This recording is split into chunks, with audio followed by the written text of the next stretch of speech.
Welcome. My name is Mohammed Muhyiddin, and today we will be talking about my current events project. The first topic we will be talking about is the article. Who wrote the article and when was it published? The article was written by Terry Hansen on July 29, 2020. The article's title is How COVID-19 Could Destroy Indigenous Communities, and it was published on BBC Future.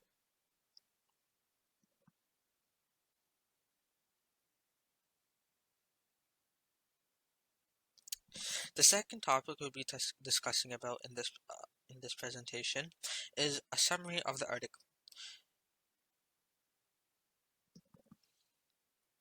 The article is explaining the effects of COVID-19 in indigenous communities. In general, indigenous communities around the world are known for being at a higher risk, quote, from emerging infections diseases compared to other populations.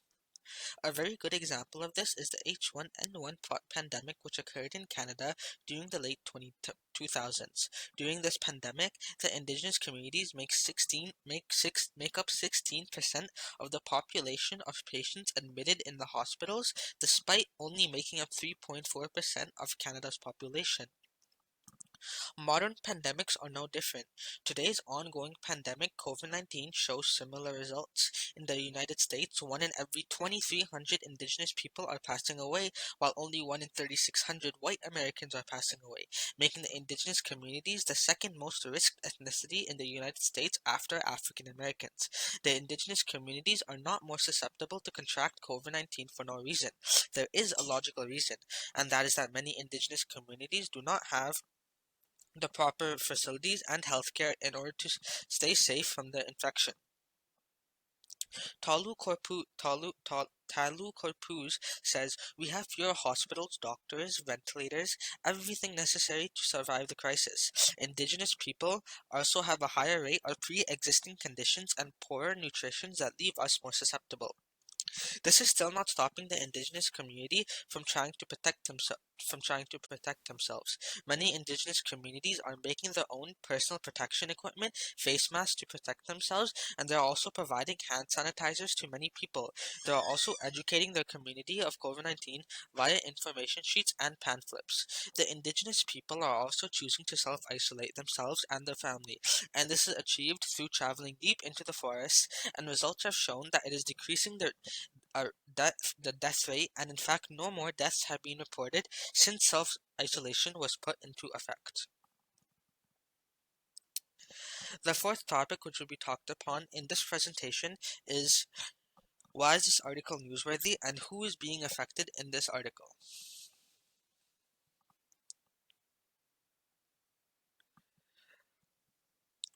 In this article, the indigenous community is being affected.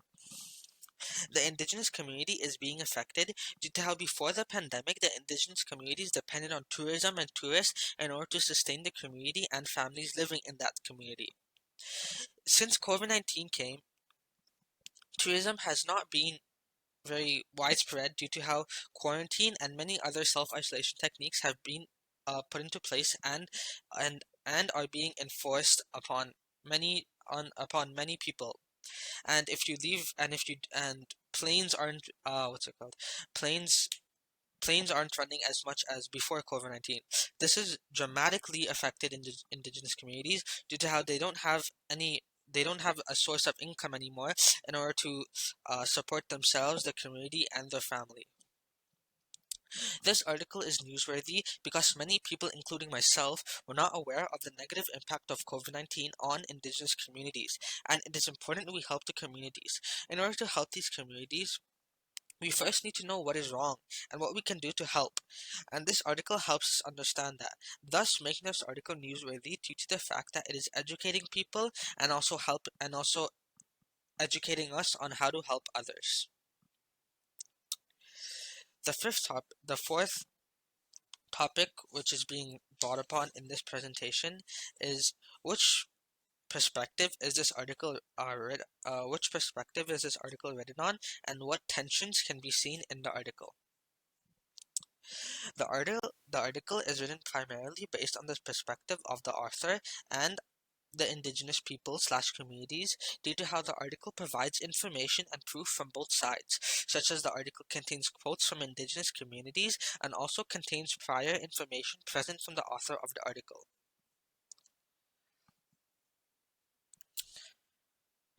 The, there are two forms of there are two forms of tension present in the article. There's tension between the government and the indigenous communities, and there's also tension between the healthcare system and different races.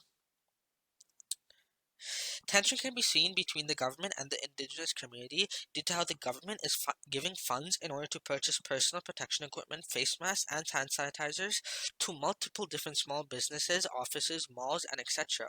But they're not providing these necessities to the communities which are in need of them the most.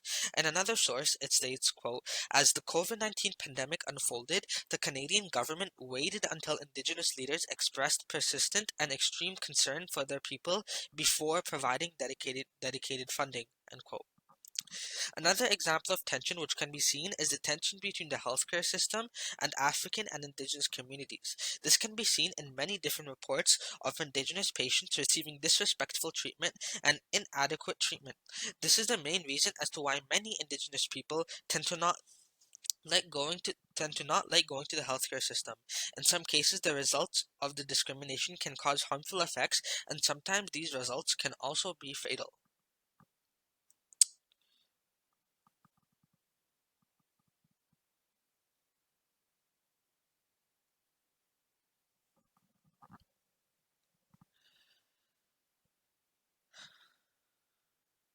The last part of this presentation is my opinion on the article.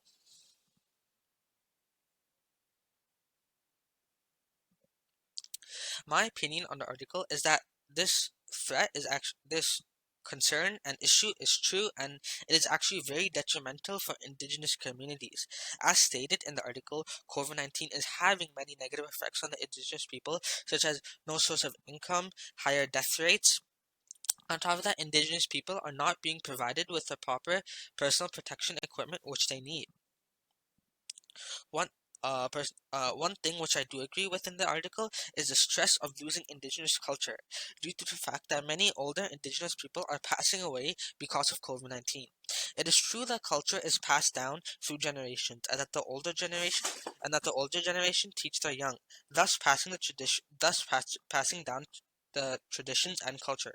Since the rate of death is higher in indigenous communities, than in Western communities, it is resulting in the death of the elders, thus wiping out tradition and culture of the indigenous people. All cultures are important due to how they due to how they develop a sense of uniqueness and identity in an individual, and especially in communities in which people are often made fun of for being indigenous. It is important to teach the generations to come that their culture is nothing to be ashamed of. Instead, it is a culture to be proud of, since it is one of the most sacred cultures in all of Canada. Something I wish I was Something I wish which was told in the article was the racism which is present in the healthcare system.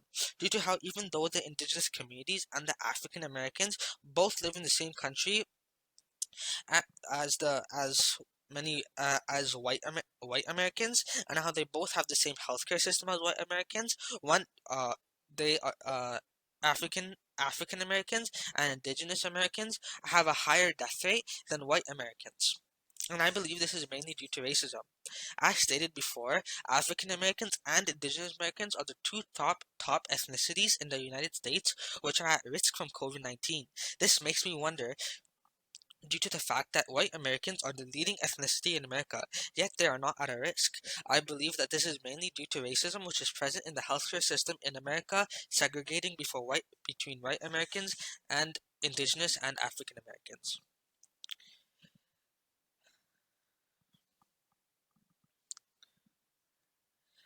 This is my bibliography of the presentation.